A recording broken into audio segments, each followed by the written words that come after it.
అందరికీ నమస్కారం. రోజుకో పద్యం వేమన శతకం ఈ సిరీస్లో ఈరోజు వేమన పద్యం.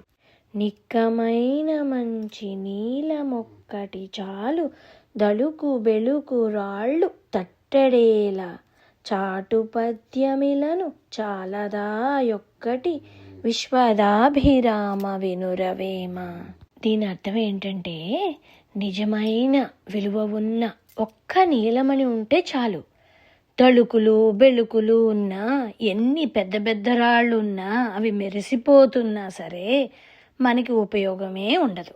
అలాగే పెద్ద పెద్ద పద్యాలు స్తోత్రాలు ఎక్కువ మాటలు అవసరం లేదు. సారవంతంగా బలంగా నీతి చెప్పే ఒక్క మంచి పద్యం, ఒక్క మంచి మాట చాలు, అదే మనపై చాలా ఎక్కువ ప్రభావం చూపిస్తుంది. అందుకే వేమన గారు చెప్తున్నారు, ఇక్కడ సంఖ్య ముఖ్యం కాదు, సారమే ముఖ్యము అని.